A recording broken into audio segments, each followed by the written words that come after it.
Essa aqui é a segunda parte, o segundo dia da semana Demon Slayer. Se você ainda não assistiu o primeiro vídeo, que no caso saiu ontem, então assista logo o primeiro vídeo para poder você assistir esse vídeo, porque o mangá Demon Slayer é uma cronologia, então a história é contínua, ou seja, na edição 1 continua para a edição 2, que continua para a edição 3 e assim sucessivamente. Então, se você ainda não assistiu o vídeo da primeira edição, então corre, tá no cardzinho aqui em cima para poder vocês assistirem, e aí depois você vem assistir esse vídeo, que no caso é a continuação da história, com aqui a edição 2 do mangá de Demon Slayer.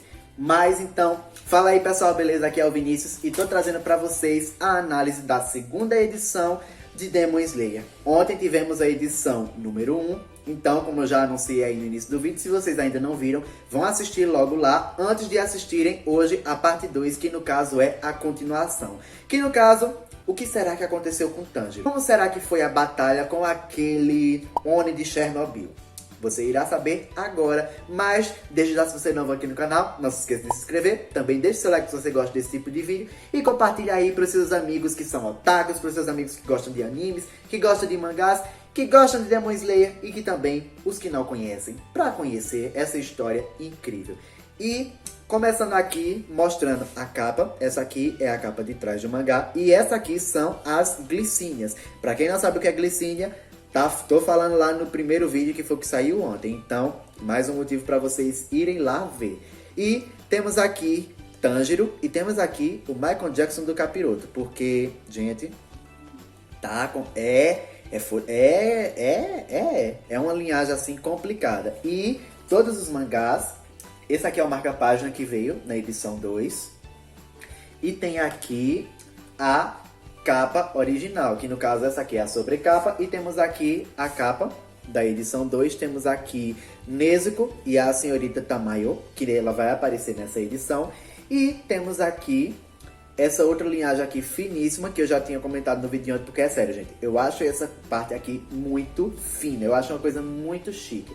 Mas então agora vamos para a análise da edição 2 de Demon Slayer. Depois de muito suspense, Tanjiro finalmente consegue matar aquele Oni de Chernobyl, ou seja, foi para as cucuias, mas Tanjiro ainda, por ser uma pessoa que tem muita compaixão, então, embora ele mate o Oni, porque tipo, é imperdoável ter que comer seres humanos, né? Ele ainda tem a compaixão, então tipo, ele meio que faz uma reza, ele pede pra Deus que quando ele volta em outra vida, quando ele reencarnar, que ele não volte como um Oni e que ele também consegue sentir o sofrimento que aquela criatura teve, porque de certa forma é um sofrimento muito grande. Passam-se os 7 dias e Tanjiro finalmente volta para o local da seleção final, no caso ele passa os 7 dias na montanha, sendo que apenas ele e mais 4 pessoas, totalizando 5 pessoas que conseguem retornar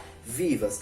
Porém, não estão 5 pessoas ali contando com Tanjiro. Contando com Tanjiro tem apenas 4. Então, tipo, sobreviveram 5 pessoas, porém apareceram apenas 4. Sendo que essa 5ª pessoa aparece um pouquinho mais pra frente, que vocês vão ficar aí um pouco remoendo. Chegando lá, os que foram aprovados, os que sobreviveram, no caso, né? Foi aprovado porque sobreviveu. Nossa, que eles recebem os corvos, que no caso cada um tem um corvo específico, que é para poder os corvos anunciarem quando eles terão uma missão.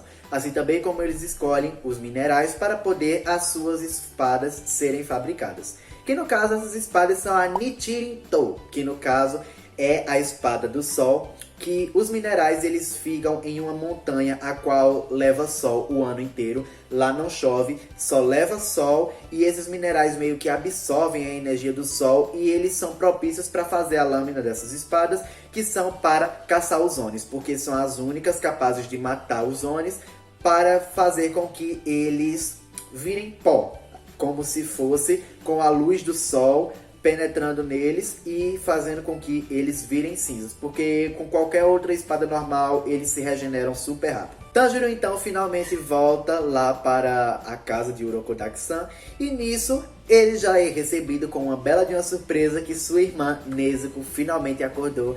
Então já esse retorno, mesmo que ele esteja morto, mesmo que ele esteja cansadíssimo, mas foi algo que fez com que seu coração ficasse bem mais confortável. 15 dias depois, então, Tanjiro finalmente recebe a sua katana, porém, junto com a sua katana, o seu corvo acaba chegando e ele anuncia já a sua primeira missão, que no caso é em uma cidade próxima, a qual várias meninas estão desaparecendo durante a noite. No caso, o responsável pelo desaparecimento dessas meninas é um Oni. Porém, esse Oni, ele se divide em 3, é como se fosse tipo trigêmeos. E cada um tem uma específica para poder você distinguir qual é qual. O primeiro, no caso, tem um chifre. Aí o segundo tem 2 chifres. Aí o terceiro tem 3 chifres. É uma linhagem meio assim, 3 em 1, digamos assim. Um negócio misturado. Então Tanjiro tem a esperança de descobrir alguma coisa sobre Kibutsuji, que no caso, quem é Kibutsuji? Ele é simplesmente o Michael Jackson do Capiroto que eu disse pra vocês, que no caso, Urokodaki-san explicou tudo sobre Kibutsuji. Kibutsuji é simplesmente o primeiro Oni de todos, é o mais forte de todos e é o que tem o poder de transformar outras pessoas em Oni com o seu sangue. Tanjiro está buscando meio que uma cura para a sua irmã, para poder a sua irmã voltar a ser humana. Provavelmente algum Oni ligado a Kibutsuji saberia a respeito disso. Então, Tanjiro vai com essa esperança de perguntar a esse Oni sobre algo para fazer com que um Oni volte a ser humano. Nezuko ajuda Tanjiro, porque Tanjiro estava com a missão de derrotar o Oni e também proteger tanto a outra menina que tinha sido capturada, como o rapaz de outra menina que tinha sido capturada na noite anterior, que esses dois estavam juntos. Tipo, Tanjiro resgatou a menina, deixou com aquele rapaz da outra menina que sumiu, e ele tinha basicamente que enfrentar o Oni e ao mesmo tempo defender as pessoas. Então Nezuko teve um belo papel nessa história, que no caso ela ajudou a protegendo aquelas pessoas, enquanto Tanjiro ia finalmente conseguir batalhar com os Onis sem ter a preocupação, porque ele sabia que as pessoas estavam bem nas mãos de Nezuko. Quando Tanjiro pergunta sobre Kibutsuji pra o Oni, ele fica num cagaço. Não! Ele começa a gaguejar e ele não pode falar sobre Kibutsuji. Por que ele não pode falar? Ninguém sabe. Ninguém sabe, mas ele não pode falar. O bicho começou a tremer na hora. Tipo, a prova, o Kibutsuji é tão poderoso que até tipo seus próprios servos se cagam de medo dele. Tanjiro finaliza, dá um capa lá no Oni. Ele mal termina essa missão, já tem uma outra missão. É trabalho atrás de trabalho, sendo que dessa vez essa outra missão é em um lugar simplesmente em Tóquio. E é a primeira vez que Tanjiro vai para uma cidade grande e tipo, Tanjiro fica tipo: onde é que eu tô? Onde é que eu tô? Será alguém querer me prejudicar, querer me matar, sem eu saber onde é que eu estou? Será que eu estou na lagoinha? E a missão lá tinha, mas aquele negócio, como até agora não tinha nada de suspeito, vamos sentar, vamos comer, né, alguma coisa, descansar um pouco. Então ele e Nezuko para lá numa barraquinha, vão lá comer uma coisinha lá, né, para dar uma forrada no estômago. E então ele sente um cheiro. Esse cheiro é simplesmente do Oni que matou a sua família. E nisso ele já ficou transtornado e ele começou a correr pela cidade procurando. Cadê? Onde é que tá? Onde é que tá? Onde é que tá? Achou. Quando achou, quem é esse Oni? O próprio Kibutsuji. Sendo que aí, no caso, quando o Tanjiro vai sacar a espada para poder, né, fazer a linhagem lá da katana, o Kibutsuji termina de virar, tem uma criança no braço dele. Tem uma menina humana. E depois aparece uma mulher humana. Kibutsuji, que é um Oni, é o pai dos Onis, é o Oni mestre, o Oni principal. Ele tá simplesmente se passando por um humano. E ele tem uma esposa e ele tem uma filha. Como é que Tanjiro fica na hora?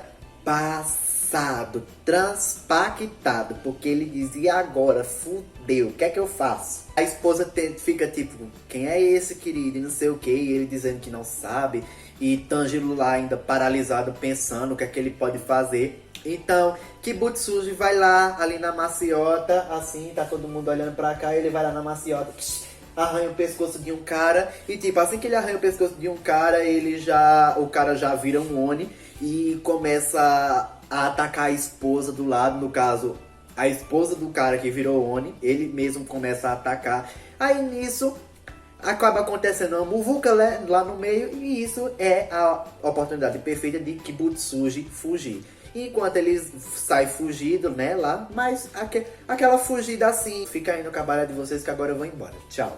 E nisso, enquanto Tanjiro tá lá, né, tentando conter aquilo, aí chega policial, é uma muvuca tão grande, é uma muvuca enorme. Então aparece um feitiço, que no caso é a fragrância ilusória, e começa a fazer as ilusões, aquela questão toda lá. No caso é simplesmente para poder fazer com que Tanjiro consiga escapar dali e fazer com que aquela muvuca diminua. Era uma moça, no caso um Oni, mulher, que estava fazendo esse feitiço, e junto com ela tinha um outro rapaz. E esse rapaz depois vai em busca de Tanjiro. Tanjiro finalmente consegue jantar, né? Finalmente consegue comer alguma coisa, forrar a barriga. E nisso, esse rapaz que estava com a outra moça, ele vai buscar Tanjiro para poder levar para algum lugar. Enquanto isso, Kibutsuji simplesmente invoca 2 de seus servos para poder eles irem em busca de Tanjiro, porque ele tem recordações de uma pessoa com o mesmo brinco que Tanjiro usa, que no caso é o brinco de cartas de Hanafuda. Enquanto Tanjiro estava lá gritando no meio da cidade, então ele notou o brinco de Tanjiro e teve uma lembrança ao seu passado. Eles estão em busca de Tanjiro, então Tanjiro tá lá com Nezuko, é a senhorita Tamayo, que se apresentou, que no caso é a Oni que fez o feitiço lá da fragrância, e o seu ajudante Yushiro. Sendo que aí eles estão lá numa casa que ela é camuflada e tudo mais. Os servos de Kibutsuji acabam encontrando. E aquele negócio, o que é que eu posso dizer?